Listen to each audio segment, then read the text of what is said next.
This is going to be a little interesting, this video today, because it's going to be more along the lines of, I'm going to read something I wrote about 2 o'clock this morning, actually. I woke up in the middle of the night. I must have fallen asleep watching South Park. Good show, can't help it. Comedy Central, and I woke up and The Daily Show was on. I used to like this show when Jon Stewart was on it, but I was absolutely appalled and disgusted.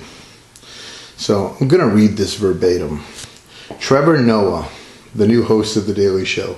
You're a joke. Your commentary couldn't be any more misleading and biased if you were Barack Obama himself. Your anti-American rhetoric and insulting of all legal gun owners was absolutely nauseating.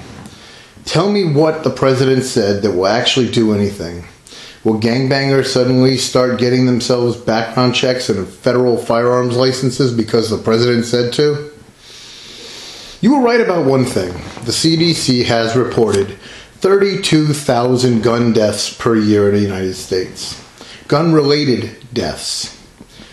Let me complete that stat for you. And by the way, universal background checks is not what 90% of gun owners want. It's what 100% of gun grabbers like yourself want for a national database, just in case, so you know where they are.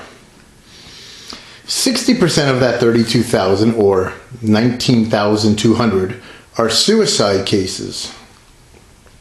I don't think no gun would stop these people from dying if they're intent on dying.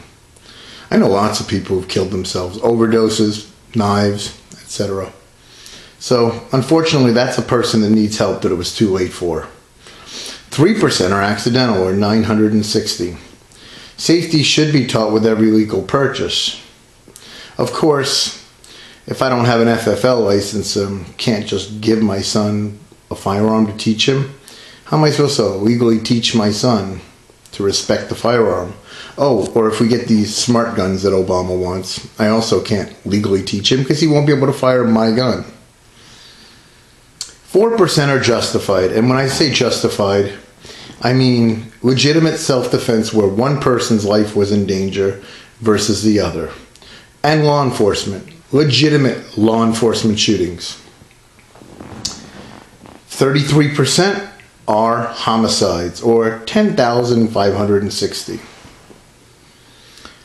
80% of homicides in the United States are gang-related. Criminals who illegally obtain their guns.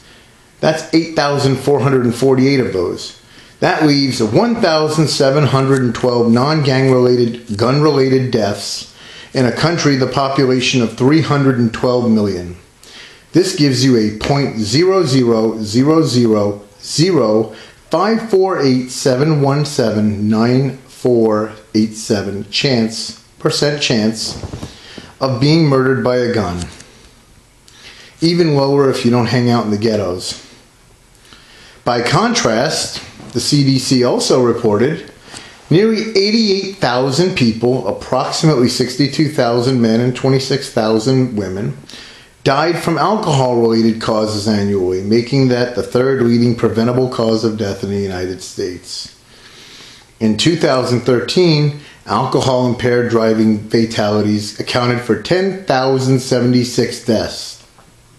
That's 30.8% of all overall driving fatalities. Last time I checked, 10,076 is a lot higher than 1,712. So should I call for alcohol control? Because someone's going to pull the age card on me, right? I'm glad you do, because you can't buy alcohol in almost every state until you're 21, right? Okay, so that's alcohol control. Youths ages 12 to 17 in 2013 estimated 697,000 adolescents between that age group. 2.8% of this age group had alcohol-induced, had basically admitted to alcohol use. This number includes 385,000 females, 3.2% of the females in this age group, and 311,000 males, 2.5% of the males in this age group. An estimated 73,000 adolescents, I'm not going to waste your time breaking it up between male and female, received treatment for an alcohol problem in a specialized facility in 2013. That is just what was reported. Some of you like to argue that a gun's only purpose is to kill. Well, then an alcohol's only purpose is to cause intoxication, which causes drunk driving. You see how slippery slope arguments are flawed? Having a beer socially doesn't make you an alcoholic any more than having a gun makes you a murderer. Do I have your attention now? America does not have a gun problem. America has a criminal problem. If you're a rational thinking adult, and I think most of you are, please share the hell out of this video. Make it viral. Make sure our president sees it. Infringing on the rights of the law-abiding is not going to change the criminal's behavior. I don't know what else to say.